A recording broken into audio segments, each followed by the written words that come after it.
화장실 갈 때만 시세판을 봐라. 봄 내려온다. 봄이 내려온다.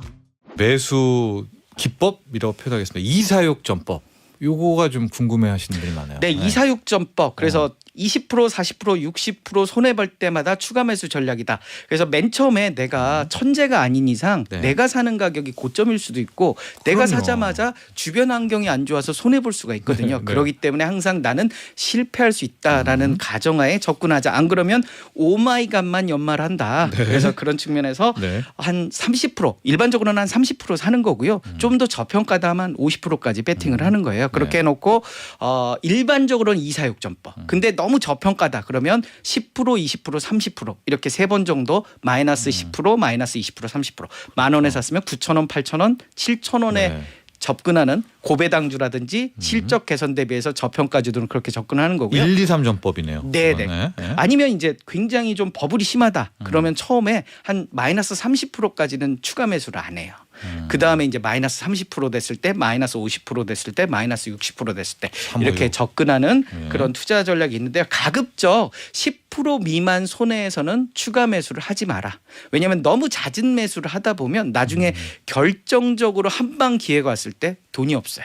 그렇기 때문에 웬만하면 마이너스 10% 이내에서는 추가 매수를 하지 말고 그리고 플러스 났을 때에도 추가 매수를 웬만하면 하지 마라. 왜냐하면 추가 매수를 하게 되면 매수 단가가 계속 올라요. 예. 그러니까 추가 매수 전략의 가장 키는 매수 단가를 최대한 낮춰서 주식 투자는 싸게 사서 비싸게 파는 거잖아요. 그래서 내가 만 원에 샀는데 뭐 좋은 종목이에요. 근데 네. 시대를 잘못 만나서 뭐 미국이 테이퍼링을 해서 갑자기 뭐 주가가 폭락했다든지 아니면 미국 시장이 흔들려서 갑자기 폭락했다든지 이럴 경우에 오히려 나는 고마워. 내가 추가 매수할 기회를 줘서 그러면 오히려 주식 투자 손해에도 굉장히 담담해지고 그런 상황이 오거든요. 근데 이사육전법 말씀하셨는데 제가 여기서 드는 의문은 이제 마이너스 60%잖아요.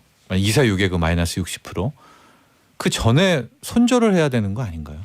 저는 손절은 사실 안 굉장히 하세요? 안 좋은 투자 방법이라고 오. 개인적으로 생각을 해요. 예. 왜냐하면 손절은 우리가 이순신 장군이 명랑대첩에 12척 끌고 가서 승리를 했잖아요. 네. 주식 투자하면서 승리를 못할 바에는 차라리 예적금하는 게 나아요. 네. 주식 투자를 한번 칼을 한번 여자가 이렇게 들었으면 네. 무라도 배워야죠. 그래서 끝까지 이렇게 이겨야 되고 그런 각오가 아니면 사지를 말아야 되죠. 그래서 처음부터 잘 골라야 정말 된다. 잘 네. 골라야 돼요. 잘 고르고 물를 수 없는 거예요. 일단 사면 내가 사기 전까지는 엄청난 고민과 고통 속에 있지만 사면 끝까지 한번 승부를 봐야 되지 않겠느냐. 그래서 가장 큰 리스크는 실적이 악화되는 경우들은 그리고 이 악화되는 게 롱텀하게 계속 그런 경우들은 좀 어쩔 수 없지만 손절매하는 경우들도 생길 수는 있어요. 하지만 그런 어떤 리스크를 최대한 내가 발라냈고 실적이 괜찮다고 하고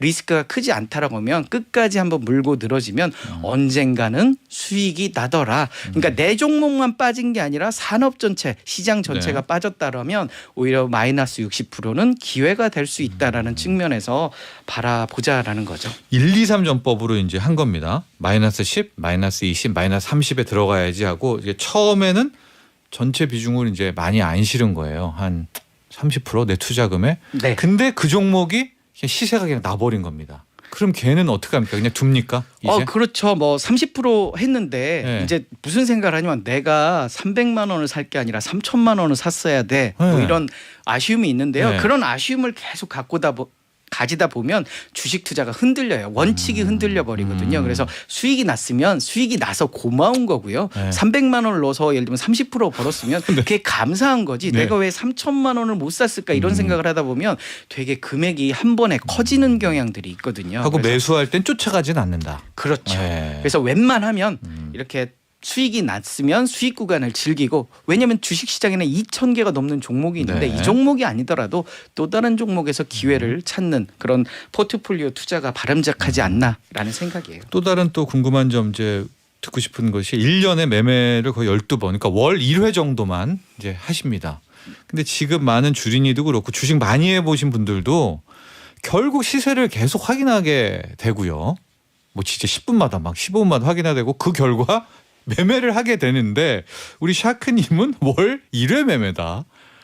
그럼 확인을 하시죠? 일단 네. 그 시세판은 제가 이런 이야기도 했거든요. 화장실 갈 때만 봐라. 그러면 한 1시간이나 2시간에 한 번만 본다. 네. 그것만 봐도 충분하다. 왜냐하면 시세판은 우리가 이 알림, 이 네온판 간판 같아요. 이제 퇴근하고 나서 집에 가려고 그러는데 술집 그 간판이 반짝반짝하면 술집으로 가게 되는 우리 그런 현상들 있잖아요. 예. 그래서 이게 자꾸 자극을 하면서 내가 한 20%까지 지켜봐야지 하는데 한 10% 수익 나면서 팔고 또 이제 오르면 아 내가 잘못했어. 내가 항상 틀리는 네. 거야. 그러면서 네. 추가 매수해서 결국 매수 단가를 높이는 그런 우를 또 범하거든요. 일찍 팔고 그렇죠. 예. 속상해하고. 예. 그래서 그럴 바에는 시세판은 가끔씩 한번 보는 게 좋을 것 같고요. 화장실 갈 때만 봐라. 그렇죠. 화장실 갈 때만 봐라. 그랬더니 모 매체에서 그걸 타이틀로 해서 신문 기사를 실은 적도 있어요. 저랑 인터뷰를 해갖고 제목이 화장실 갈 때만 시세판을 봐라. 뭐 그래서 어찌됐든 이런 그 시세판을 좀 적게 보는 습관을 들일 필요가 있고요. 정철진의 목돈 연구소.